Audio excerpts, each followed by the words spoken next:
Thank you very much. Thank you.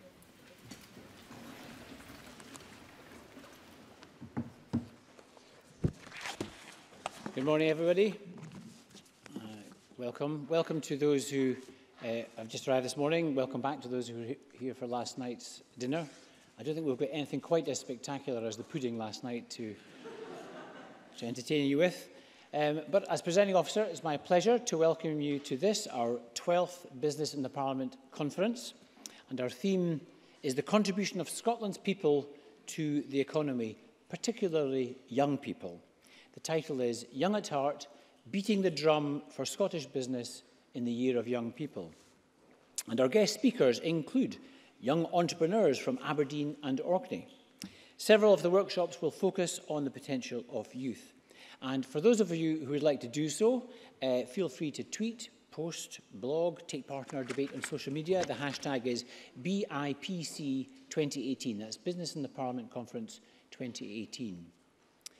Business in the Parliament is a shared venture between the Scottish Parliament and the Scottish Government, and I would like to thank all the people responsible for putting the conference together, members of the Economy, Energy and Fair Work Committee for their part in delivering the event, also Scottish Government and their officials, those of you speaking in the workshops, and all the parliamentary staff who make today possible.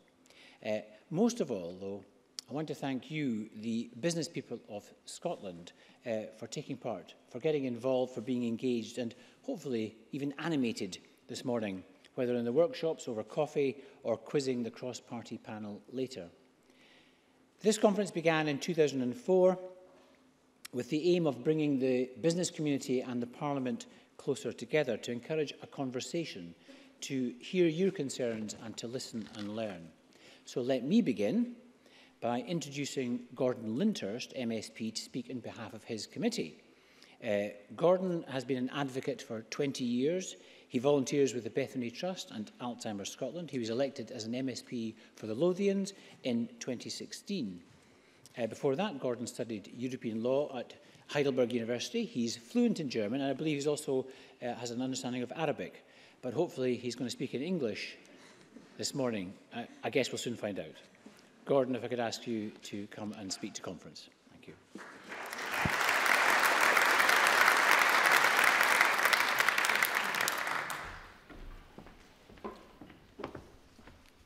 Well, good morning, Presiding Officer. Thank you very much for that introduction. And good morning, First Minister, guest speakers, fellow MSPs, ladies and gentlemen.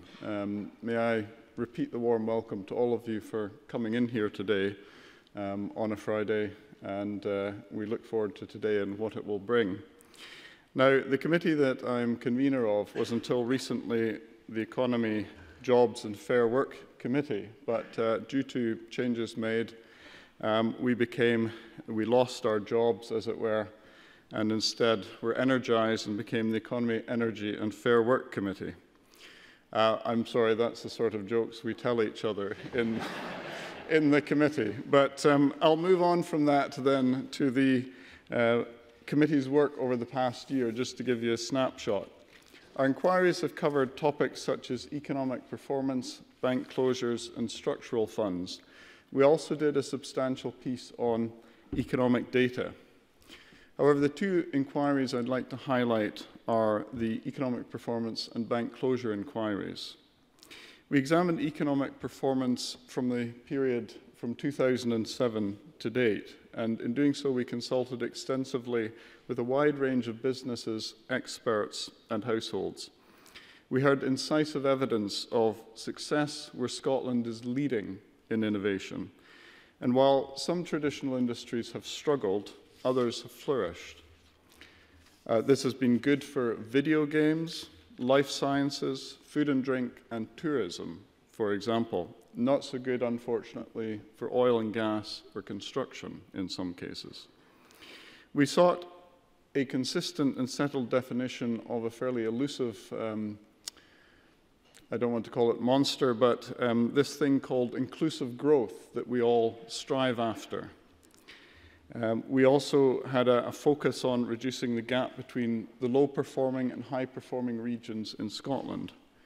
We look to see more done to support women in business, to help them to access funding and advice.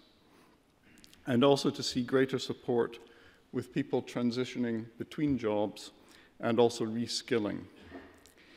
The committee's report at least appeared to have an immediate political, if not economic, impact. The very week we published it, there was a change of cabinet secretary. Now, was this coincidence? Well, who can say? Not I. But enough about politicians. Let me turn to another profession just as popular, that of banking, which has estimated that there's something like 130 cash deserts in Scotland. These are areas with no access to a bank or an ATM for miles. They're communities that feel left behind, forgotten, written off. Now, we accept that customer behavior is changing. So 7 out of 10 people see the bank as this thing that they carry in their pocket. But a third of the high street depends in Scotland on the availability of an ATM, which often is a lifeline to many communities where cash can still be said to be king.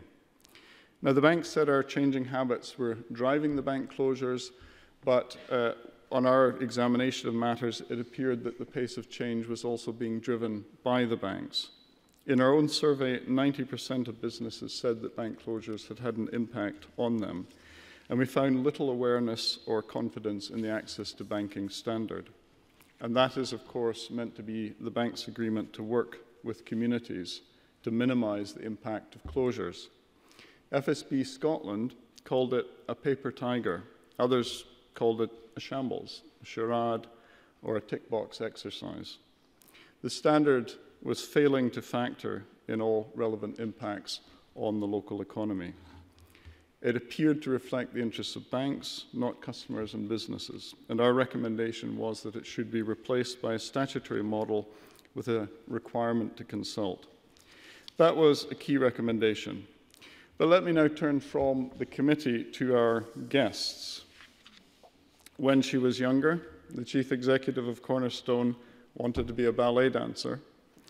Instead, she became a Metropolitan Police officer from Foxtrot and Tango to Juliet Bravo. Edel is, in her own words, a Mad Dons fan. She loves being a director of Aberdeen Football Club Community Trust. And in 2017, she was named Scottish EY Entrepreneur of the Year, wooing the judges with her wow factor. I hope I said that right. This year, she received an honorary doctorate from RGU for her contribution to charity and business in Scotland. Now, this is, of course, the Met and Royal Ballet's loss, but our gain, so we look forward to hearing from you shortly. Now, I won't tell you much about the young people from Light and Estrella. It wouldn't do to steal their thunder. So let me just say that they are about to share their inspiring stories and award-winning endeavours with us. One, I understand, is a social enterprise which aims to raise mental health awareness, and the other is a venture inspired by the landscape of Orkney. I better stop there before this becomes a Dragon's Den voiceover, but our final speaker of the morning needs no introduction. I'll try. Ayrshire born, the Queen of Selfies, Scotland's most famous bibliophile. The First Minister is one of that select band of politicians who are known by their first name, along with, and I won't name the other people that you know, politicians who are known by their first name. I'm sure you can think of one or two. Presiding officer, Shakespeare said something which politicians often phrase differently but mean the same by, I do desire we may be better strangers. My hope today is that this conference encourages quite the opposite, for the Bard of Avon also said, there's flattery in friendship. Thank you for being a great audience. I'll now hand over to, or back to, the presiding officer. Thank you very much.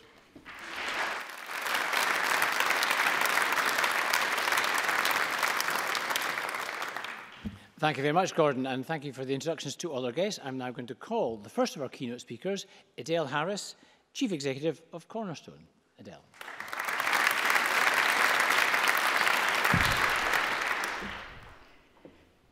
Presiding Officer, First Minister, ladies and gentlemen, thank you very much for inviting me to speak to you this morning at the 12th Business in Parliament event. I would pirouette for you. I wasn't sure there was going to be any reference to me wanting to be a ballet dancer, but unfortunately, I don't think I'd be able to do it now.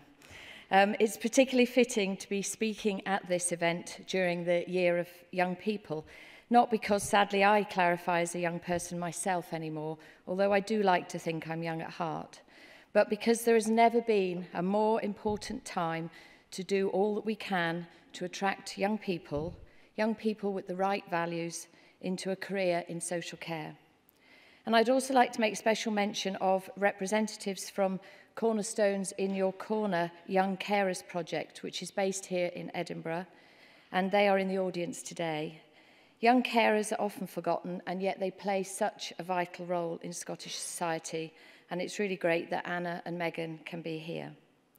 So I'd like to tell you a story this morning that began in 2016, but before I do, let me just tell you a little bit about Cornerstone and the great work that we do across Scotland. Cornerstone is one of Scotland's largest charities, with an annual turnover of 40 million and employing over 2,200 people. We are a sizable business. We provide a wide range of social care services to over 3,000 children, adults and families.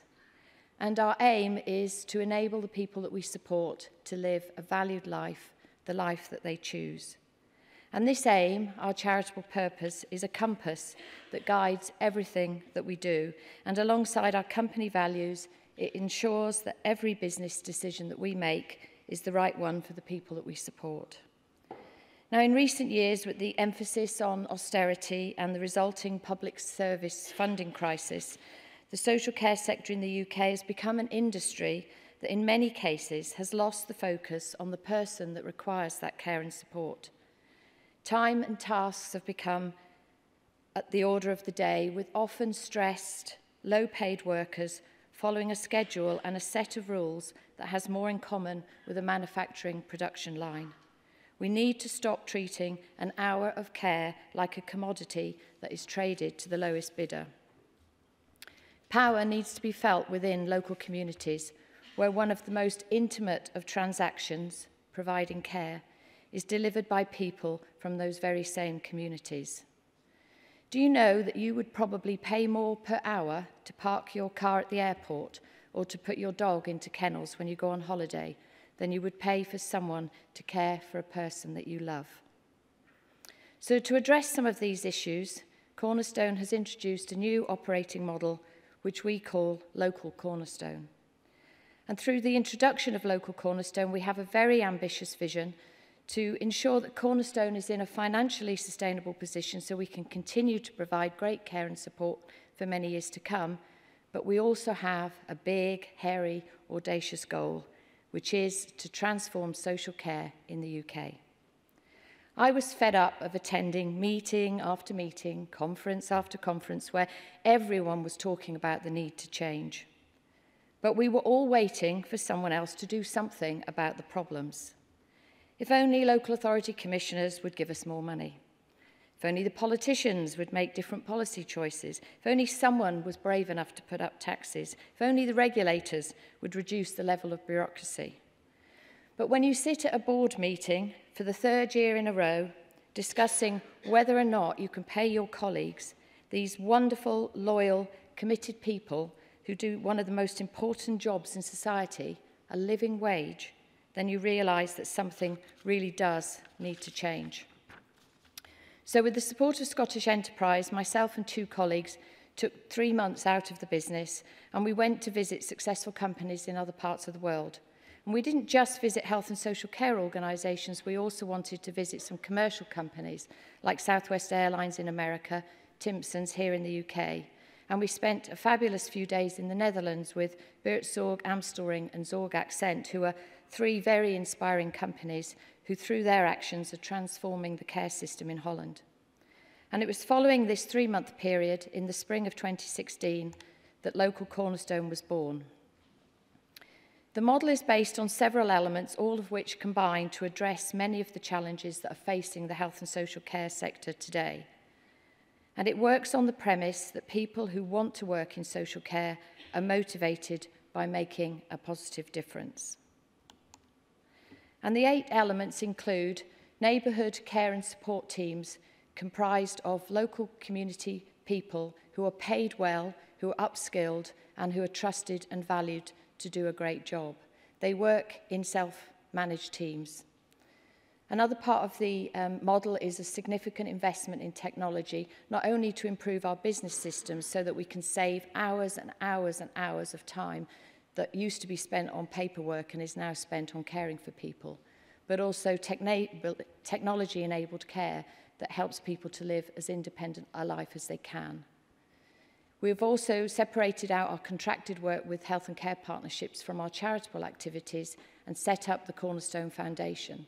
And the Cornerstone Foundation exists to raise money, but more importantly, to disperse money into local communities to enable the people that we support to live that valued life. If you recruit for values and attitude and you then provide an environment where colleagues are genuinely trusted and empowered to do a great job, you will find that amazing things happen. Can you imagine a workplace with no managers?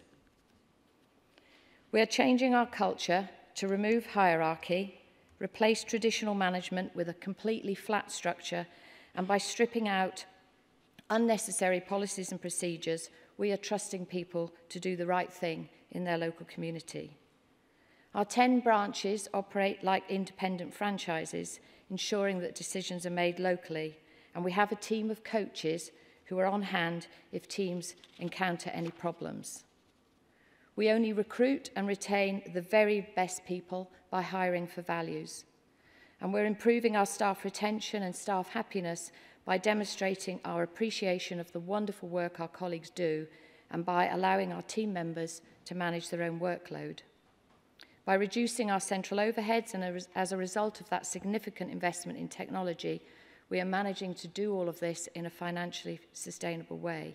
But most importantly, we can see the difference this new way of working has made to the lives of the people we support. A local care and support team in Irvine support Mary, who has had a very traumatic life and suffers from chronic mental health problems. Her children were taken into care, and only recently is she back in touch with her daughter, who, at the time of this story, was planning to get married in America. And Mary was far too unwell to attempt the trip. So our local self-managed team in Irvine decided that Mary should experience being a mother of the bride. They took her out to buy a wedding outfit and to get a manicure. They organised a buffet in the Cornerstone Residential Centre that she lives in, and they arranged for the wedding ceremony to be transmitted onto a big screen. The whole team came to work that day, dressed in their kilts and their fascinators, and all the other residents were invited to the wedding. Now, because the team are trusted and empowered to deliver on our charitable purpose, they were able to make all of this happen without recourse to anybody else. And when I was being told this story on a recent visit to meet with the team, one of my colleagues nudged another and said, "We shouldn't be telling the chief executive about the Prosecco." Because, of course, the Prosecco served at the wedding under our old rules-based culture would have been deemed a breach of our alcohol policy. And Brian, an elderly gentleman who lived with his sister Joan in Dundee, Joan had dementia and Brian was Joan's main carer, and Cornerstone colleagues visited Joan 3 times a day to get her dressed, to ensure she took her medication and had something to eat, and to put her to bed at the end of the day. Joan died suddenly, and all of the contracted hours of care were immediately stopped. But our local care and support team realised that Brian was grieving and lonely. Because he was the main carer, he had lost all community connections. The team decided, without having to ask anyone's permission, to continue to call in to see Brian to help him to re-establish friendships in the area. They helped him to organise Joan's funeral, and they sat with him and enjoyed a cup of tea with him while he came to terms with his loss. And after a while, the daily visits became now and then visits, as Brian gradually found his confidence and his independence once again. And these extra hours of time were paid for by the Cornerstone Foundation. My final story, Claire moved into a local care and support team in Glasgow. Claire used to be a support assistant, and most of her work was time and task-based, with little opportunity for her to use her creativity or any other skills that she might have. Now, as a self-organised team member, Claire is paid significantly more. She's been given access to her own mobile technology. She was given a personal training budget so she could decide herself what support she needed to excel at her job, and she was supported to appreciate her value and given the confidence to recognise that she is in a valued profession. Claire has blossomed in her role and every day undertakes activities with the people that she supports that are not restricted by a list of tasks and overburdensome policies and procedures. And she's free to use her imagination and her skills to meet our charitable purpose. And she recently attended a care review. In her old role, she would never have been allowed or expected to attend such a meeting, but with her newfound confidence as a professional, she contributed to the care review as an equal, and her input was appreciated. She left this meeting, she told me, feeling 10 feet tall and knowing that the outcome for the young man in question was exactly what it should be, thanks to her contribution. So where are we now on this journey of transformational change? We certainly couldn't have achieved what we have if it wasn't for the support and encouragement of a number of people and organisations, including the Scottish Government. So a thank you is definitely in order.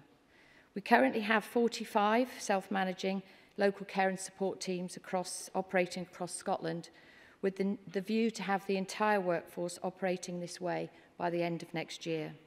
And as we progress through year 2 of Local Cornerstone, we have started to focus some of our time and resources out with the organisation to see if we can inspire others to change. And in order to realise our vision to transform social care in the UK, we need to effect systems change. So we've received over £500,000 of funding from the Big Lottery and the Carnegie UK Trust, and we've commenced a number of commissioning tests with health and social care partnerships here in Scotland who are willing to trust us and to try a different approach to the current funding and contracting relationship.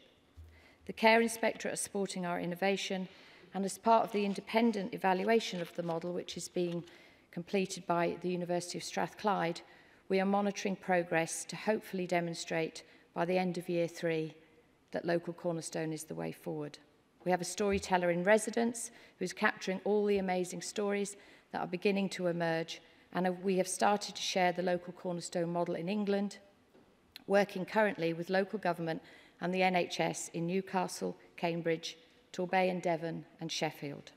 So to close, whatever your job or your business, I challenge you to think about why you organise and you structure your activities in the way that you do. I challenge you to redirect your resources towards the people who know your business best. Allow them to make the important decisions. And I challenge you to think about inefficiencies that may be created by having too many rules and policies and procedures. Always recruit and retain the very best people with the best attitude. Value them and trust them to do a good job. Remove the obstacles that are in their way and be prepared to challenge others if regulation and contract compliance are contrary to the outcome that you are trying to achieve. And for the young people in the audience, in this important year of young people, have a think about what you would like someone to say about you when you are 90 years old. When choosing your career, make sure, if you have the opportunity to do so, that you align the job that you do and the company you work for with your own personal values. And for the business leaders and politicians in the room, what would you like someone to say about you when you're 90 years old? Do you want to live and work in a country that treats its most vulnerable citizens with dignity and care? Nobody wants their legacy to be just that they met their key performance indicators. We should all be driven by a sense of purpose and a desire to make a difference, and we all have it within our power to make that change. Thank you very much.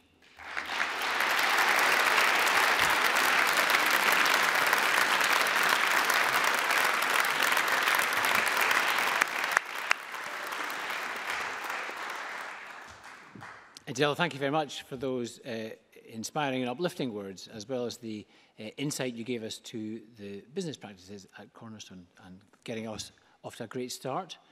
I'm now, if I can, I'm going to turn to the finalists from this year's Festival of Youth Enterprise. The first school to present are Light from Northfield Academy in Aberdeen, winners of the Festival of Youth Enterprise SIS Social Impact Award. Light.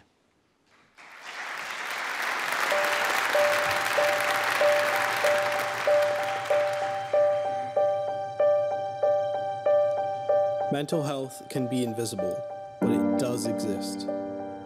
It can affect anyone. It could be the pupil sat next to you in class. It could be the person you chat to over lunch. It could be you.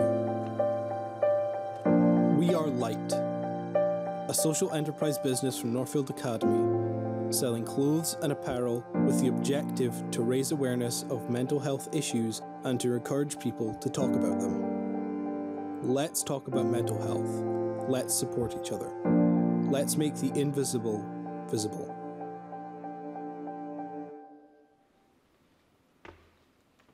What if they don't like you? You're not good enough. It's all too much. I just can't do it. If we don't talk about mental health in today's society, no one else will. Northfield Academy's Young Enterprise Light deals with talking about mental health issues. We aim to start the conversation, but as a business, what do we offer our customers? We offer a range of unisex apparel with the intention to provoke conversation.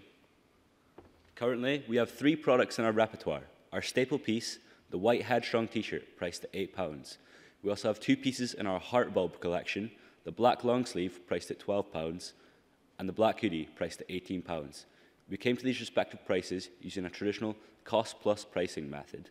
This has led to substantial profits, which have since been reinvested in the business, given back to shareholders through shareholder dividends, and most importantly, donated to local charity Mental Health Aberdeen. But why offer clothing? The way we see it, clothing can be looked at as a medium for people to express themselves. And because of this, using apparel to get our message across seemed like the best option to resonate with customers. Furthermore, from a business standpoint, we knew that we could source high-quality materials, such as hoodies and t-shirts, from a reliable supplier at an affordable price, Lunsmart. The reason we chose to talk about mental health is because it hits hard at home. Most of our employees either know someone suffering or suffer themselves. Opting for this message really proved well with our customers, as we were incredibly lucky to receive such amazing feedback at the selling events. On top of this, the connections we have managed to form have been fantastic. A great example being a connection within Cornhill's Young Persons Unit, the local mental health hospital in Aberdeen. Over the course of 2 weeks, we hosted a mental health workshop to the youth of our school. This gave us a new opinion and perspective on mental health in comparison to ours, which is stress with exams. Within our workshops, we had areas for pupils to make worry dolls, where they could tell them their worries at night, put them under their pillows, and they take their worries away. We also had an area for pupils to anonymously write down their feelings, as well as what makes them stressed or annoyed. Over the course of our journey, many things have come to light. We initially wanted to make the invisible visible, but we later realised the best way to do this was to let others talk about their mental health. So we ask you all here today to help us to start the conversation. It's about the message. Not necessarily what we sell, but what we talk about. Start the conversation.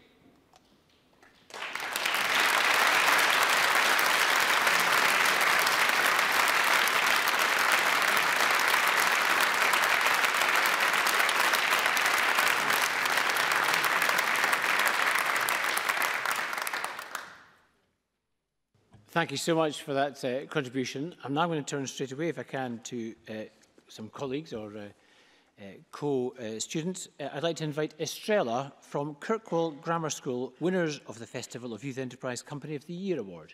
Estrella.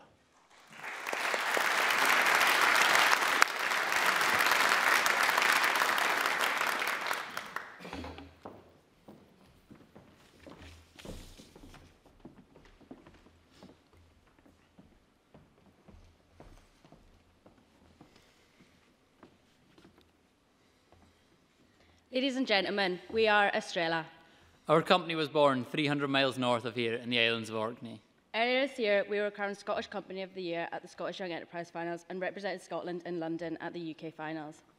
In London, we were thrilled to pick up the Access Award for our vast sales not only at home but internationally as well. We will now share with you the story of our company. At the heart of Estrella's ethos is a strong sense of community and celebration of our heritage. Our islands are steeped in natural beauty and ancient history, and we wanted a product that reflected this. Thus was born the Brodgar lamp, showcasing Orkney's famed ring of Brodgar with a colour-changing light inside representing the northern lights, which we are often lucky enough to see around our island. Each lamp is handcrafted by our team and rigorously checked. Quality control is central to our community-based brand, and throughout our journey we ensured that each customer was satisfied with their lamp through one-to-one customer service. Living in a group of remote islands wasn't without its difficulties. Increased delivery times and costs were a tricky proposition. But Estrella consistently delivered. We had to be ahead of the game at every step. And worked long, hard hours before and after school to meet demand. Estrella's innovative product-led marketing furthered this demand. And our social media has contributed to this as well. Our highest post reach on Facebook was to over 26,000 people. That's more than the population of Orkney. We currently have over 2,000 followers on all our social media. Since the production of our Brodgar lamp, we've created 2 others. Our first, the Ba lamp, celebrates Kirkwell's traditional game of football, played every Christmas and New Year. This limited edition product was produced collaboratively with local jeweller W. Hurston's, giving it instant recognition locally. The Ba lamp proved incredibly popular. A queue formed 45 minutes before release at our selling point. This further shows our ability to meet the needs of niche markets through design-led product development. The production of our third and final lamp featured the wartime-era Italian chapel, which helped us target all demographics throughout Orkney. Our passion for our community was further illustrated by our inroads into social enterprise. We donated 2 lamps to each of Orkney's care homes. And shared £600 amongst the non-profit organisations which maintain the landmarks featured on our lamps. Over the course of our journey, we've managed to streamline Estrella to make it as effective as possible. We outsourced the construction of bases and stitching on our lamps to experts to ensure they were finished quickly and to the highest possible standard. This increased efficiency while still retaining the artisanal principles at the heart of our product. The vast scope of our product has been recognised not only amongst our customers, but we now also have prospects for sales on a much larger scale. Numerous businesses have indicated interest in our product, not only locally, but nationally too. We are currently in negotiation with several significant Scottish landmarks about potential for their sites to be featured on one of our lamps. We passionately believe that our product is transferable to any market, and this is illustrated by our global customer base. Our lamps have found homes as far afield as California, New Zealand and Japan. All the intensive hours have paid off, with our turnover being the highest at the recent London finals, and as well as the recent Scottish finals, which any judge had ever seen. Our innovative process has provided us with a profit margin of well over 100% per lamp. When our accounts were submitted in March of this year, our turnover stood at well over £16,000. However, we continued selling after this point until just 2 months ago. This figure alone shows just how well we have worked as a unit to meet the needs of our community. And create an incredibly successful product. We are Estrella. Thank you for listening.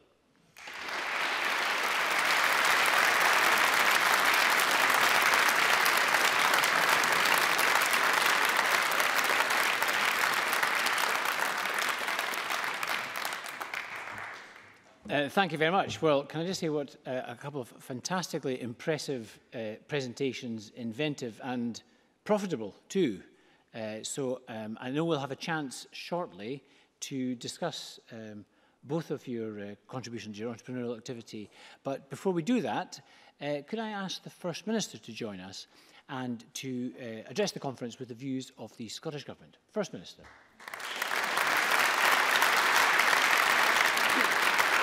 Well done. Thank you very much, Presiding Officer. Thank you, Gordon, for setting the scene so well this morning. Edel, a huge thank you to you for that really inspiring address and rightly challenging all of us to think about not just what we do in our day-to-day lives, but the impact that we have and the change we can make. So thank you so much. But to Gordon and Edel, I hope you don't mind if I reserve my biggest thanks to the incredible young people that we have just heard from in Estrella and Light. I'm looking forward to having the chance to chat to you a bit later on, but if you are remotely a representative sample of the young people of this country, as I'm sure you are, then the future of this country is in very, very safe hands. So well done to both of you, and thank you very much for being here with us today. You are, however, hard acts to follow, so thanks for giving me that challenge. I have to say, and this struck me sitting listening to both Estrella and light, that without a shadow of a doubt, the most inspiring occasions that I take part in tend to be gatherings of entrepreneurs and young entrepreneurs in particular, because these events, and we've seen that reflected here today, they always have such a strong sense of optimism and energy and enthusiasm and values running right through what entrepreneurs do and contribute. And it's always really wonderful to be part of those occasions. And as I say, that's come through very, very strongly in the presentations we've just been privileged to listen to.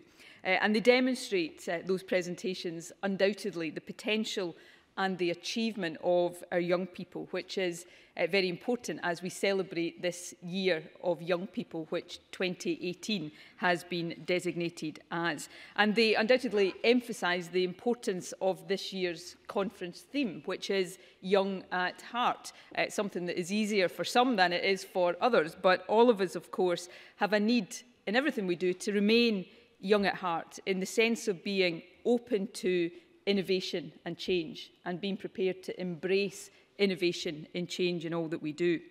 And all of us, especially those of us who sit in this chamber day in and day out, week in and week out, need to have the interests of young people at heart when we make decisions. We need to ensure that when the members of Estrella and Light enter the workplace, whatever they choose to do in life, they have the opportunities and support that they need to fulfil their potential. And in talking about that, I want to really illustrate what the Scottish Government is seeking to support and to achieve in our economy, talk about two separate things that have happened over the course of the past week.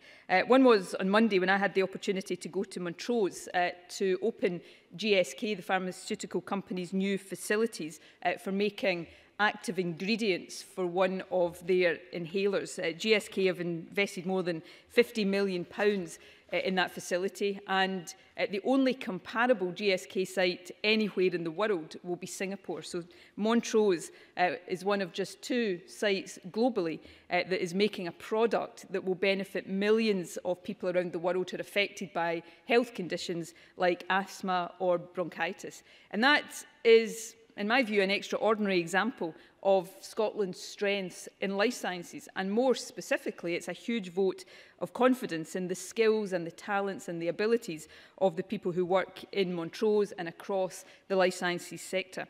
And when I was there, I met some of the young modern apprentices at that plant, and again was really struck by how capable and enthusiastic and confident that they are. The opportunities that were apparent for young people there in Montrose in the life sciences sector, of course, are evident in many other sectors of the future. Renewable energy, sensor systems, advanced manufacturing, just to name a few.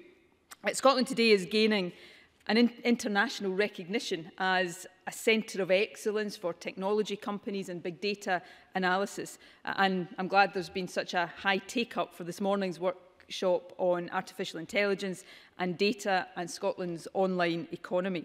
And of course, alongside these new areas of opportunity, many of our traditional sectors are also flourishing. Our food and drink and tourism industries are going from strength to strength. And of course, all of that helps to explain why Scotland has seen some encouraging economic news in the past year. We've got unemployment levels that are now close to a record low. Economic growth has been stronger than elsewhere in the UK, although only just. And Scotland, of course, continues to outperform all parts of the UK except London when it comes to attracting inward investment, attracting companies to see Scotland as the place that they want to do business. But we know we've got to do even more than that to raise productivity and to ensure that businesses are able to adapt to the big challenges and also the big opportunities of the future. Of course, as we do all of this, all of us know that Brexit casts a shadow, and that's why the Scottish Government continues to argue for a common sense approach to Brexit, keeping us within the European single market and customs union. And all of that is important, but you'll be relieved to know I don't want to dwell on it too much this morning. Because whatever is happening on that front, it doesn't remove, in fact, in my view, it reinforces the need for us to be doing everything we possibly can to promote sustainable, inclusive economic growth, and therefore all of the steps we're taking become even more important. Which leads me to the second event from this week that I wanted to reflect on. On Wednesday, the Finance Secretary, Derek Mackay, who is here somewhere today, he's waving at me up the back, launched the Scottish Government's Economic Action Plan. And that sets out our vision of Scotland as a high-tech, low-carbon economy, a country that invents, designs and manufactures the key innovations of the future, rather than a country that just uses the innovations that have been invented in other countries across the world. And that action plan brings together the work that we are doing to support economic growth. For example, we've implemented the recommendations of the Barclay Review on business rates, making sure that Scotland is a competitive place to do business. We're investing heavily in infrastructure, for example, by ensuring that all properties, residential and business properties, have access to super-fast broadband. By 2021, we're supporting skills, both as people enter the workforce and also throughout their lives as they adapt to new industries and new technologies. And of course, we are promoting entrepreneurship. You've all seen just some of the talent we have for that in Scotland. We're working with Entrepreneurial Scotland and others to try to make Scotland the most entrepreneurial nation in the world. We're known across the world for our entrepreneurial traditions and history. We must aspire to make sure that in 50 or 100 years' time, Scotland is known then for our entrepreneurial genius as well. So we want to encourage companies not just to start up, but to scale up as well. And I know that's something that Gordon and his committee flagged up in their report this year. As one part of that, we're looking to help companies to internationalise and to innovate. Over the next few years, we'll enable 150 high-growth companies to increase the activity they do overseas, and we're creating 300 new mentorships where new exporters can learn from those who already have experience. On innovation, we are increasing substantially the support we give for business, research and development, and helping to bring businesses and universities much closer together through our innovation centres. We're establishing a National Manufacturing Institute to help ensure that manufacturing is not just an industry of the past, but as it deploys advanced technologies can become one of our key industries of the future as well. And of course, the new Scottish National Investment Bank will help to provide the patient finance that businesses need to grow and to succeed. I think that bank has the potential to be transformational for Scotland's economy. And so, once again, it's good to see that today's workshop on that has attracted such strong and widespread interest. And of course, in all of this, we are determined to ensure that growth is inclusive, that everyone has a fair chance to contribute to growth, but more importantly, that everyone also gains fair benefits from it. And that's why, as we look to the future, we've established a Just Transition Commission, making sure that as we move to a low-carbon economy, that delivers benefits right across the country, rather than creating or embedding inequality, as some of the previous big economic changes have done. And it's also why we promote fair work so strongly and encourage businesses to invest in and support their workforce. And I was struck by Adele's remarks in that in her presentation. We see that as something that benefits workers, but also companies themselves. It's important for reducing turnover and improving productivity, but also valuing the people who help create the wealth that companies create. So we're adopting in government a fair work first approach to government funding and procurement. We've also supported the Scottish Business Pledge and the living wage, and we've seen a substantial increase in the number of companies in Scotland paying the living wage, and that's something we want to continue to encourage. Investment in workers, and this is a key point that we should never ever tire of stressing. Investment in workers brings huge benefits, not just to workers and their families. It brings huge benefits to companies as well, and that is important. The final point I want to make before I get into conversation with the young people is that the Scottish Government's responsibility is to create the conditions for businesses to succeed and to thrive and to grow. We don't create successful businesses and those who work in them do that, but we've got a duty to create the right environment for you. But we can't do that alone. In all of our actions to support the economy, we know how important it is to work in partnership with the wider public sector, with the third sector, with businesses and with business organisations, which is why events like this are so important but also so valuable. They provide a real opportunity for businesses to have their say to MSPs and to ministers here at Holyrood. There are a number of government ministers here in the audience today, and they help us, I think, to create a common understanding of the opportunities and the challenges that business faces. And that common understanding, in turn, then helps us to achieve our joint and shared purpose, which is to create a stronger economy, but also a better society for Scotland as a whole, and in this year in particular for our young people especially. So I hope you enjoy a really productive session this morning, and I certainly look forward to working with all of you in the months and years to come. Thank you very much indeed.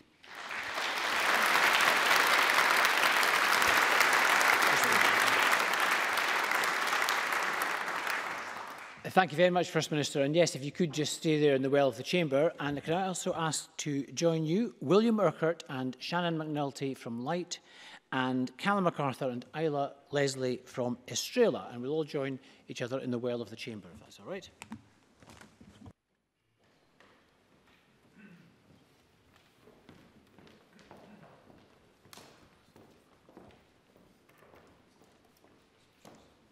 So just This is a new innovation, just to try something different, the final item of our plenary session, and I think it's a suggestion which came from Young Enterprise Scotland, I believe. And Jeff, I hope Jeff Lees will notice, I'm wearing my Young Enterprise Scotland tie this morning to support entrepreneurship there. And the idea is that we have an audience with the First Minister and our young entrepreneurs. And I think I'm going to hand over to the First Minister here. I'm not sure whether she's going to quiz the young entrepreneurs or whether they're going to quiz her. But we'll see. And if anybody from the audience wishes to join in, we will have a panel session, but if anyone wants to join in, just raise your hand and try and catch either my eye or the First Minister, and I'll hand over to the First Minister if I may. Okay, thanks. Since I'm usually the one being interrogated and quizzed when I'm in this chamber, I thought I'd turn the tables this morning and ask the young people a couple of questions before I throw it open to the audience. So if you've got something you would like to ask the young people rather than me, you can ask me a question if you want, then stick your hand up and we'll try to take as many questions as possible. But I thought I'd maybe just throw a couple of questions to you guys, starting with Estrella, Isla and Callum. That was a fantastic presentation, and thank you for the lamp that will now take pride of place in my office up the stairs. Who came up with the idea of the lamp? Was it a joint thing, or did one of you have this? It was a bit of a collective idea. A few of us had studied art and had studied these lamps, and we thought it was really kind of slick design.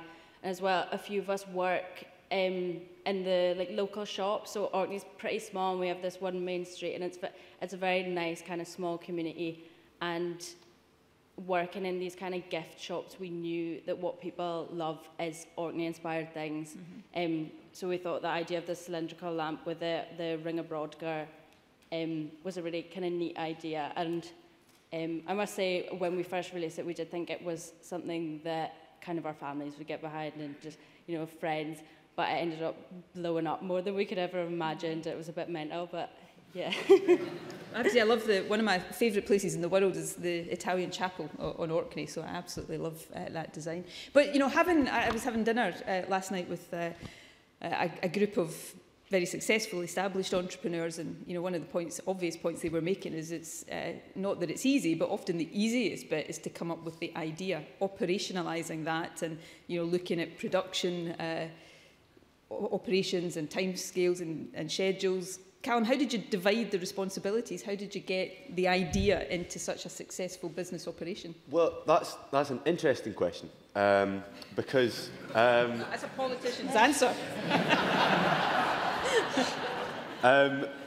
Structurally, I think we'd all be the first to say that Estrella was what some might refer to as a unilateral kind of performance, all on the same level, i.e.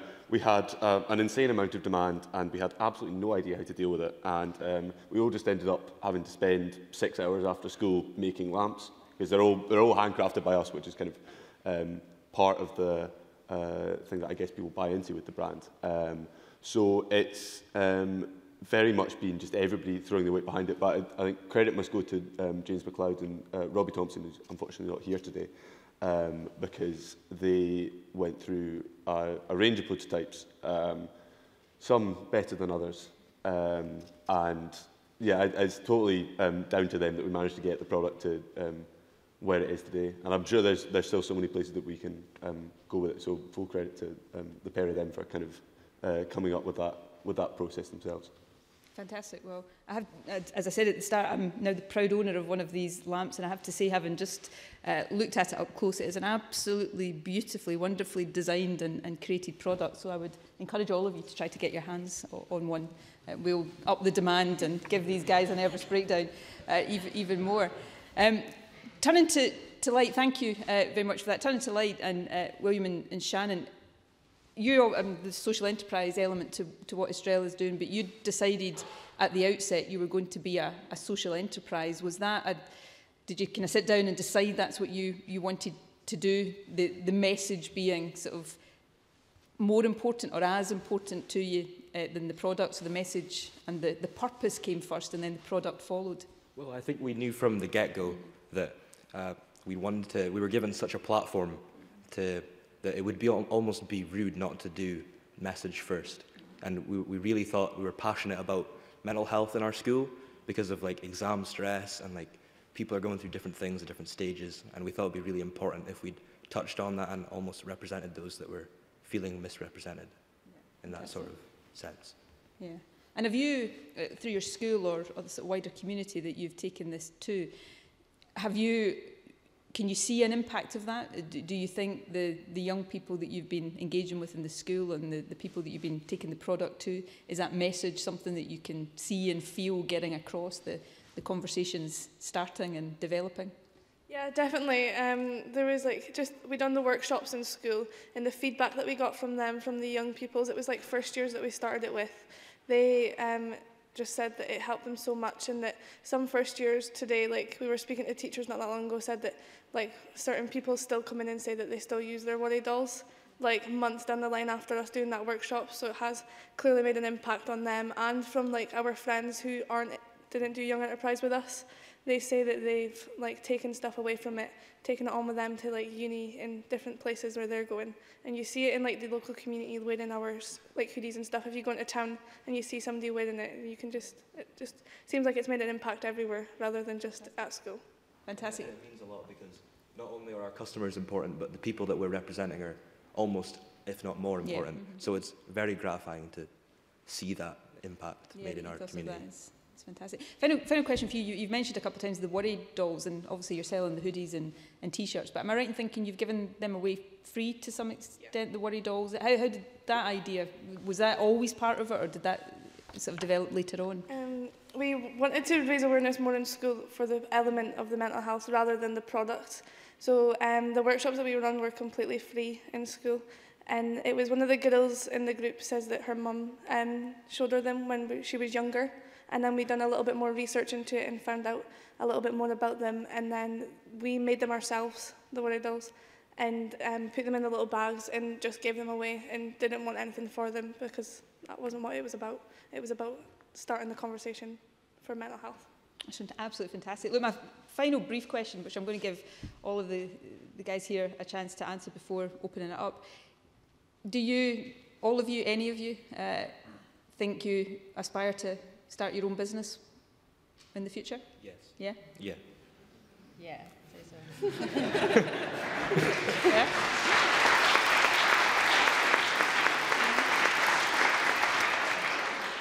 You're not looking so sure. Well, we're actually going through the process of setting Estrella up as an LLC. So hopefully that will be the company that we're starting going forward with. So we'll see where that goes. So follow us on social media. Keep your eyes on. Excellent. Fantastic. Look, absolutely brilliant. Thank you for that. I'm going to now open you up to the assembled masses here.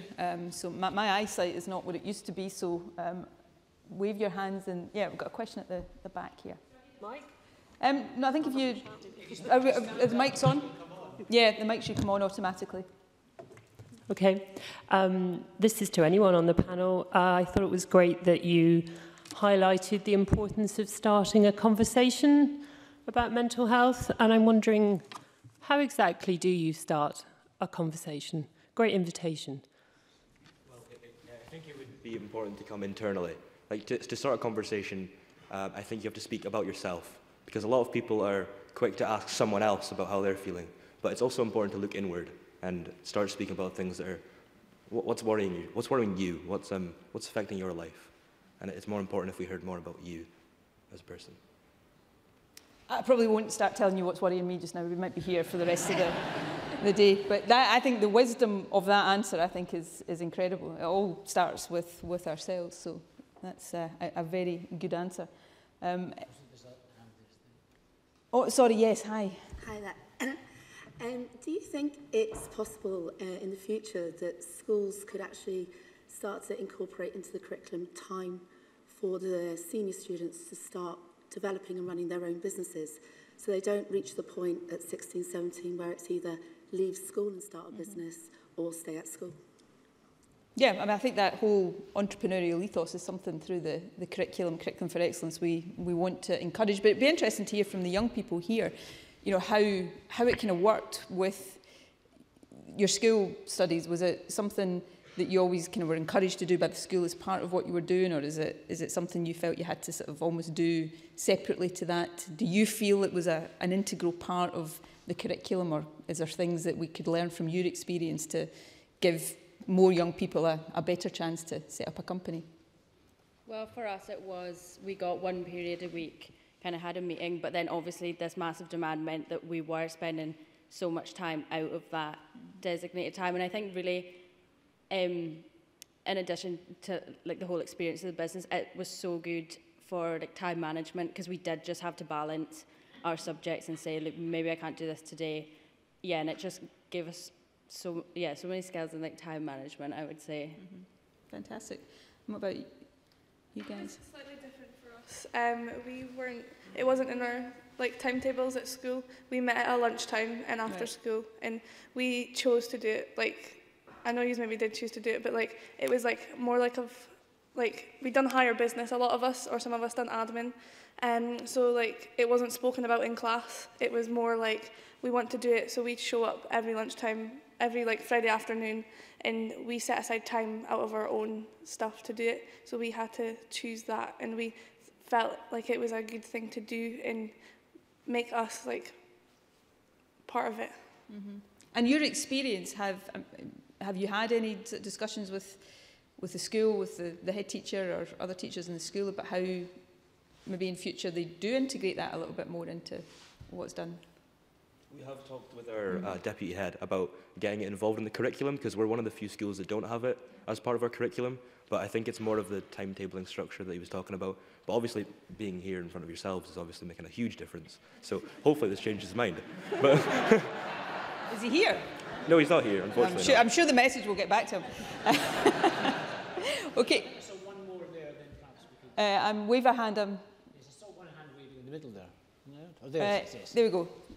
In the middle, sir. A question particularly for Estrella. The First Minister mentioned the desire for more internationalisation of Scottish businesses. It's something we've been trying to do for a long time, get exports. You had a very impressive range of companies you were exporting to. Did you do that deliberately, or did it just happen? And then, if you did it deliberately, how did you do it? I think that's one of Estrella's, key successes, which sometimes I don't think we talk about enough, is the fact that our social media was really effective. Isla ran a lot of that herself, and that was really, really well done. In Orkney especially, I think we managed to, as we said during the presentation, very much community-based, and by the nature of things like Facebook, with sharing to friends, it spreads very, very quickly in such a small area. And so once we kind of cemented that, I think it was really fairly easy from there to see that going further afield, relations, friends, and then friends of friends.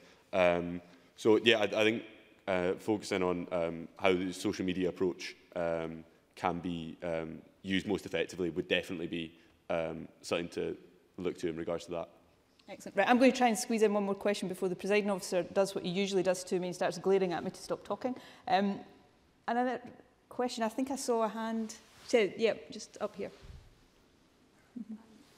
I was wondering, when you were thinking about your supply chain, if you considered ethical and organic, or was it just about cost and quality? Is that for light? Yeah, particularly light, but both, because you mentioned about getting parts made, Estrella as well. Okay. We mainly went for cost, just because of the numbers that we were working with, and the ethical suppliers wasn't really a consideration at the time. But one of our product ideas that we had down the line that we got from feedback was to go for tote bags, and those we had looked at ethical suppliers for, but we just didn't pursue them, was the issue, which is a fault on our half. That's no doubt something that you will, as you develop the business. Look, are we out of time, Presiding Officer? Or? Probably. He's not usually that gentle. Is that a yes? I think so. Okay, well, look, before I hand back to the Presiding Officer, can I ask you to join with me in thanking these incredible young people for being such an inspiration?